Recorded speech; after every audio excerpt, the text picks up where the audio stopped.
The Game, easily one of the top 5 rappers California has ever produced, but he's constantly overlooked when we start talking about the best. Let's take a look at The Game's career, give him his roles, and see if we can find out why you may hate The Game.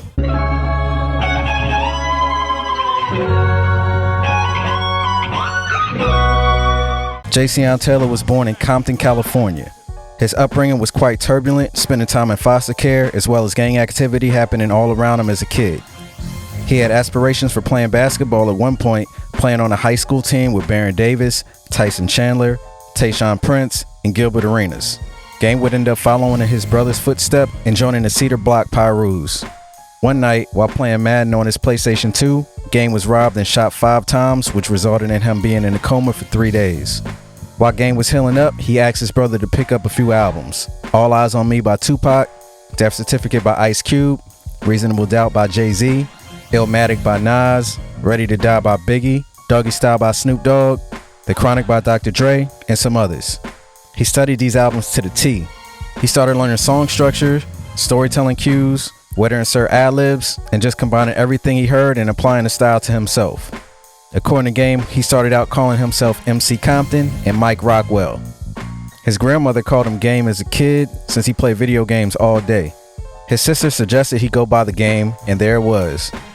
Game put out some independent work before signing with Aftermath Records. A couple labels that had a chance to sign Game first were Death Row, Bad Boy, Def Jam, and Universal. Bad Boy was very close to signing Game, but Dr. Dre beat Puff to the punch. At the time, G-Unit was killing it, so Dr. Dre and Jimmy Iovine thought it would work out better to capitalize off the G-Unit buzz by putting Game with them.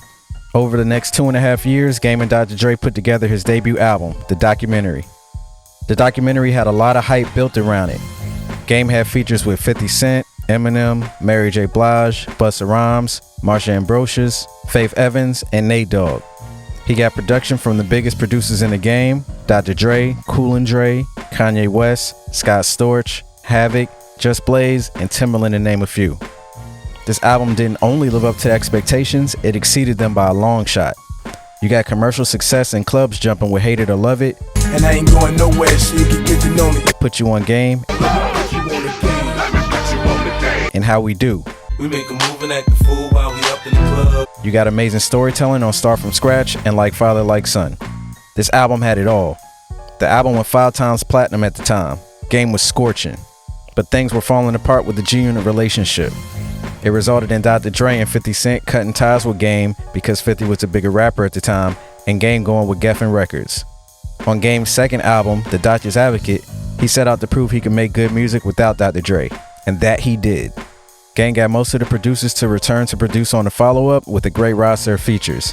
Game's song It's Okay One Blood, Everybody know that I'm the heir to the Aftermath dynasty, wouldn't get far unless Rod got the single treatment, but any fan could tell you the rest of the album was fire. Songs Why You Hate the Game, The Shit, Compton, and One Night are also classic records, but that's just being modest. One of the most impressive things is Game was getting better. Flow was getting tighter, less name drops, and more precise direction with the songs. LAX was next up. At this point, Game had a formula that was working for him, and he continued to follow that. Dope beats plus dope features should result in dope songs. Game's plan, when it's all said and done, you don't quote me. Dope Boys, Your girl can't say no to me, I'm like a wedding ring. My Life, Riding slow in that Phantom just the way I should. and Camera Phone all got singles for this one, but songs like Never Can Say Goodbye, Letter to the King, Angels, and Bulletproof Diaries had a lot of people talking. Never Can Say Goodbye sees Game rapping as if he's Eazy-E, Biggie, and Tupac on their last days. Letter to the King has him and Nas questioning the circumstances surrounding MLK's death. And Bulletproof Diaries, well, they were just going nuts, and the beat by Jelly Roll is crazy. Game's next album sees Game link back up with Dr. Dre in some capacity with the Red album. Pot of Gold and Red Nation made the letter B more famous than the Red Sox fitted. would get music videos, but the album was loaded with great songs. The City featuring Kendrick Lamar is ridiculous. But I'm not stopping till I'm the fucking king in every state.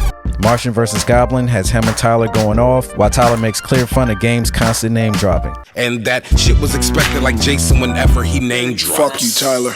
Ricky is an amazing record with clips from Boys in the Hood and music from the movie to make it a cinematic record. Good Girls Go Bad with Drake is dope. You can do this with so many records on this album. California Dream has Game chronicling the birth of his first daughter on record like he did with his first son, with audio from the birth in tow. Nobody had done anything like that before. This was an amazing album. Game's fifth album will be his last on Interscope and the consolidating Geffen Records. Jesus Peace. The Bone Thug-inspired Celebration and D'Angelo's sample All That Lady led the charge. But records like Ali Boombaye, Pray, Scared Now, Name Me King, and See No Evil show Game going hard every step of the way, with Kevin Hart having comedy skits scattered across the album. For the Game's next feat, he will release 2 albums a week apart from each other, the Documentary 2 and the Documentary 2.5. His 6th and 7th album with a combined total of 39 songs.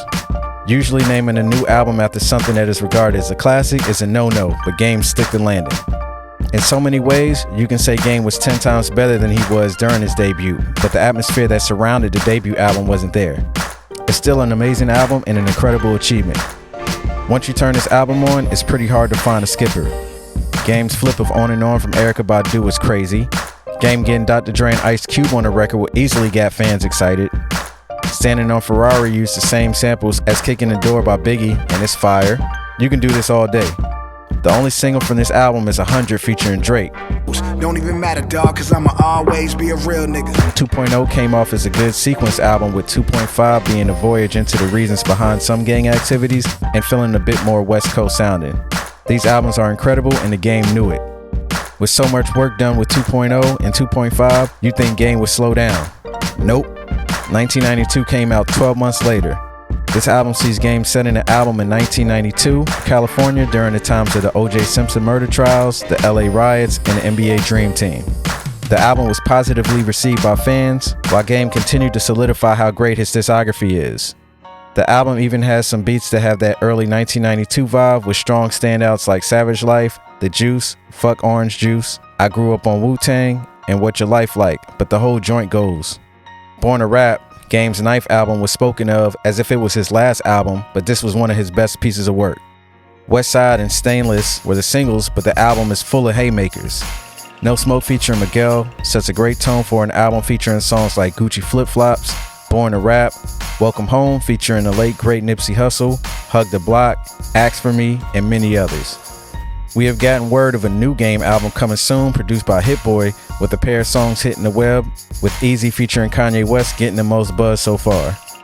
Game isn't known for putting out bad music, so I'm sure this one won't disappoint. Aside from albums, Game has over a dozen mixtapes, too many battle tracks to name, a few compilations, and a ton of features that got some heat as well. Game has also made half a dozen movie appearances, as well as video game appearances in GTA San Andreas, Def Jam Icon, and NBA 2K22 respectively. Another casual thing you will hear Game mention from time to time is his dominance in Madden and NBA 2K for years now, where he brags that he can win with any team. Look at the top of the Xbox Live Madden leaderboard for the years he claims. The Game's name suits him because he has always seemed like an embodiment of the dopest artist in the industry at large. He has not been one to stay stagnant as he continues to get better with every album, song, and feature. So, why do you hate the Game? Some people say it's his antics. Some people say he needs to grow up. Some people are annoyed by his interviews. Some people say he's too cocky. But quoting a genius poet by the name of Curtis Jackson, confidence can be perceived as cockiness because you don't understand the person that's doing it. At the end of the day, when it all falls down, I think we should focus on the music. And when it comes to that, Game's discography ain't nothing to mess with. And he's proved time and time again, he's one of the best rappers to ever do it. This is Dame Diddy giving Game his rose.